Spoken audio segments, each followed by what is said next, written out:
नमस्कार मित्रों, स्वागत है आपका हमारे YouTube चैनल ज्ञानम एजुकेशन में।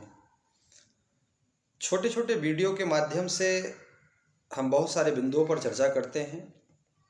प्रतियोगी परीक्षाओं के दृष्टिकोण से जो इम्पोर्टेंट होता है उस पर चर्चा करते हैं और ऐसे छोटे छोटे वीडियो के माध्यम से आप तक हम बहुत सारी जानकारी को प्रस्तुत करते हैं। उसी कड़ी में आइए आज हम अपने वीडियो को आगे बढ़ाते हैं। एक जो भारतीय संविधान है, जो भारतीय राज्य व्यवस्था है, उसके अंतर्गत खास करके संघीय विधायिका संसद के बारे में आज चर्चा करेंगे हम।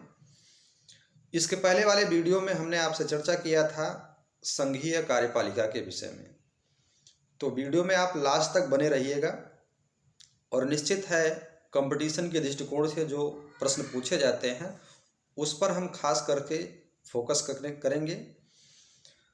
बात करते हैं संसद की, तो कहते हैं संसद है जो संघीय विधायिका संसद का गठन संविधान के अनुच्छेद आर्टिकल 79 में है। अनुच्छेद 79 में कहा गया है कि संघ के लिए एक संसद होगी, संघ के लिए एक संसद का निर्माण होगा और संसद में 3 बिंदु है। संसद का जो गठन होता है वो 3 बिंदुओं से होता है, जिसमें राष्ट्रपति है, राज्यसभा है और लोकसभा है। इस वीडियो में हम खास करके लोकसभा के विषय में विस्तृत रूप से जानेंगे, समझेंगे और प्रतियोगी परीक्षा में या कंपटीशन में जो विभिन्न प्रकार के लोकसभा से प्रश्न पूछे जाते हैं उसकी हम चर्चा करेंगे। तो आइए आगे बढ़ते हैं। अगर पूछा जाए संसद का गठन संविधान के किस अनुच्छेद में है, तो आप जानते रहिए आर्टिकल 79 79 में है। तो संसद का जो गठन है वो राष्ट्रपति, राज्यसभा और लोकसभा से होता है। जो राज्यसभा है वो वास्तव में उसी को द्वितीय सदन या उच्च सदन कहते हैं, इसको भी जानते रहिए। और जो लोकसभा है उसे प्रथम सदन, निम्न सदन या लोकप्रिय सदन कहते हैं। लोकसभा को कई बार पूछा गया है कंपटीशन में कि लोकप्रिय सदन संसद के किस सदन को कहा जाता है, तो आप जानते रहिए लोकसभा को कहा जाता है। अब डाटा के संबंध में देखें, सदस्यों की संख्या के संबंध में देखें, तो समय समय पर इसमें तमाम जो परिवर्तन हुए हैं, बदलाव हुए हैं, उससे संबंधित प्रश्न पूछा जाता है। जैसे जब हमारा संविधान का मूल पाठ था तो संसद में जो लोकसभा था वो लोकसभा के सदस्यों की संख्या कितनी थी, तो वास्तव में संसद जो हमारा मूल पाठ था तो संविधान में अनुच्छेद, संविधान के भाग 5 में अनुच्छेद 79 से लेकर 122 तक संघीय विधायिका का वर्णन किया गया है। और उसमें मूल पाठ में ये माना गया कि जो हमारे संविधान में सदस्यों की संख्या, खास करके जो लोकसभा में सदस्यों की संख्या है, वो अनुच्छेद 81 में जिसका वर्णन किया गया है वो 500 है। संविधान के मूल पाठ की बात अभी कर रहे हैं, ये ध्यान दीजिएगा कि संविधान के मूल पाठ में अनुच्छेद 81 में जो सदस्यों की संख्या है वो 500 है। 7वें संविधान संशोधन 1956 में, ध्यान दीजिएगा, 7वें संविधान संशोधन 1956 में 500 से सदस्यों की संख्या बढ़ाकर 525 कर दी गई थी। और फिर आगे चलकर 31वें संविधान संशोधन में 1974 में, 31वें संविधान संशोधन 1974 में सदस्यों की संख्या जो है वो 525 से बढ़ाकर 545 कर दी गई थी। ठीक। और 1987 के बाद अगर हम देखते हैं तो 550 प्लस 2 एग्लो इंडियन यानी कि 552, जिसमें 2 एग्लो इंडियन है, इसको ध्यान में रखिएगा, जो राष्ट्रपति जिसका निर्वाचन करता है और जो संविधान के अनुच्छेद 331 के तहत है कि जो एग्लो इंडियन निर्धारित किए जाएंगे 2 सदस्य, वो राष्ट्रपति निर्वाचित करेगा संविधान के अनुच्छेद 331 के अंतर्गत। इसको भी ध्यान में रखिएगा। और एक चीज ध्यान में रखिएगा कि अभी हमारे 104वें संविधान संशोधन 2020 में जो 2 सदस्यों की नियुक्ति राष्ट्रपति करता था एंग्लो इंडियन का, वो समाप्त कर दिया गया है। इसको भी ध्यान में रखिएगा। ये बहुत सारे कंपटीशन में पूछा गया कि लोकसभा में 2 एंग्लो इंडियन सदस्यों को जो राष्ट्रपति मनोनीत करता था उसको कब समाप्त किया गया है और किस संविधान संशोधन द्वारा समाप्त किया गया है। तो आप जानते रहिए 104वें संविधान संशोधन 2020 में है।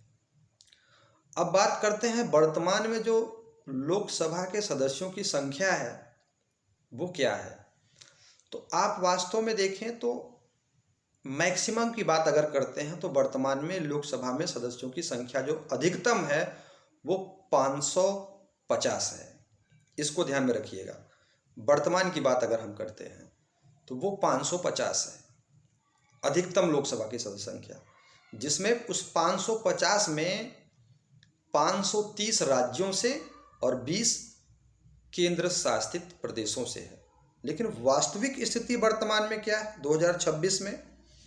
वास्तविक स्थिति में लोकसभा की सदस्य संख्या जो देखा जाए वो 543 है। जो 7 है वो पाक अधिकृत कश्मीर के अंतर्गत है। तो वर्तमान में अगर हम देखें लोकसभा की वास्तविक स्थिति क्या है वो 543 है, जिसमें से राज्यों के लिए 524 सीटें हैं वर्तमान में और केंद्र शासित प्रदेशों के लिए 19 सीटें हैं। इसको भी ध्यान में रखिएगा, क्योंकि हम परंपरागत जानते रहते हैं कि केंद्र शासित प्रदेश आएगा तो हम 20 जानते हैं। नई जानकारी से आप अपडेट होते रहिए कि वर्तमान में क्या है। तो राज्यों से 524 है और केंद्र शासित प्रदेशों से जो है वो 19 है, जिसमें सबसे ज़्यादा जो है दिल्ली में 7 लोकसभा सीट है केंद्र शासित प्रदेशों में, और दूसरा नंबर जो है जम्मू कश्मीर है जिसमें 5 सीटें हैं लोकसभा की। ये भी ध्यान में रखिएगा। राष्ट्रीय राजधानी क्षेत्र का जरूर ध्यान रखिएगा, क्योंकि भारत की राजधानी है तो इससे रिलेटेड प्रश्न पूछा जा सकता है, तो उसको ध्यान में रखिएगा। इसके साथ साथ लोकसभा की सीटें जो उत्तर प्रदेश में है वो 80 सीटें हैं, जो पूरे भारत में जो है सबसे ज़्यादा सीटें हैं। दूसरे नंबर पर महाराष्ट्र है जिसमें लगभग जो है 48 सीटें हैं। तीसरे नंबर पर पश्चिम बंगाल है जिसमें 42 सीटें हैं। चौथे नंबर पर बिहार है जिसमें 40 सीटें हैं। 5वें नंबर पर तमिलनाडु है जिसमें 39 सीटें हैं। तो ध्यान में रखिएगा, आप जिस प्रदेश से हो, जिस स्टेट में हो, उस स्टेट में लोकसभा की सीट क्या है इसको भी ध्यान में रखिएगा, और भारत की राजधानी दिल्ली का ध्यान रखिएगा। ये 2 इंपॉर्टेंट है, दोनों कंपटीशन में पूछे गए हैं। दूसरा बात है कि अनुच्छेद 81 में जो सदस्य की संख्या 500 है वो वर्तमान में 550 है। इसको ध्यान में रखिएगा। इसके साथ साथ ये ध्यान रखिएगा कि लोकसभा में, भारत में लोकसभा में जो सदस्यों की संख्या है उसमें SC और ST यानी कि अनुसूचित जाति और अनुसूचित जनजाति के लिए कितने सीटें आवंटित की गई हैं, तो ये ध्यान में रखिएगा। तो उसमें जो है लोकसभा में जो SC के लिए सीटें हैं वो यानी कि अनुसूचित जाति के लिए जो सीटें हैं वो 84 सीटें हैं, और अनुसूचित जनजाति के लिए जो है वो 47 सीटें हैं। लोकसभा के सदस्य की संख्या या गणपूर्ति जो है वो 1/10 है। वर्तमान में 1/10 इक्वल टू यानी कि 55 सदस्य है। इसको भी ध्यान में रखिएगा। लोकसभा का सदस्य कौन हो सकता है, कौन बन सकता है, तो इसको आप ध्यान में रखिएगा कि लोकसभा का सदस्य जो है जो भारत का नागरिक हो, वो उसका संविधान में वर्णन किया गया है, जिसकी आयु 25 वर्ष पूर्ण हो चुकी हो, किसी लाभ के पद पर ना हो इत्यादि। इससे संबंधित प्रश्न पूछे जाते हैं। लोकसभा का जो पहला अध्यक्ष है वो कौन है उसको ध्यान में रखिएगा। GV मावलंकर है, जिसके खिलाफ सबसे पहली बार जो है महाभियोग भी लाया गया था, जो सिद्ध नहीं हो पाया था। लोकसभा का जो प्रथम महिला लोकसभा अध्यक्ष कौन है, तो मीरा कुमार हैं। इसको भी ध्यान में रखिएगा। इसमें द्वितीय पूछ सकता है कि द्वितीय महिला कौन है, तो सुमित्रा महाजन है। उसको ध्यान में रखिएगा। वर्तमान 2026 में लोकसभा का अध्यक्ष कौन है, ओम बिड़ला हैं। इसको भी ध्यान में रखिएगा। ये सारे जो है आपको कंपटीशन की दृष्टि से इम्पोर्टेंट है, ये पूछे जा सकते हैं। इसके साथ साथ बहुत सारे लोकसभा के अध्यक्षों से प्रश्न पूछे जाते हैं, उससे संबंधित रिलेटेड प्रश्न बनाए जाते हैं। तो लोकसभा का जो डाटा है वो खास करके केंद्रीय मंत्रिपरिषद में शक्तिशाली भूमिका के रूप में है। आर्टिकल 109 के अंतर्गत, अनुच्छेद 109 के अंतर्गत धन विधेयक केवल लोकसभा में ही पेश किया जा सकता है।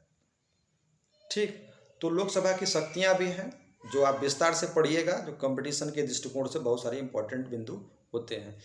एक बिंदु और ध्यान में रखिएगा कि लोकसभा की जो सीटें हैं वो निरंतर घटता बढ़ता रहता है। वर्तमान में जो है 1971 के परिसीमन के आयोग के आधार पर लोकसभा की सीटों को निर्धारित किया गया है और 2026 तक यथावत बनाए रखा गया है।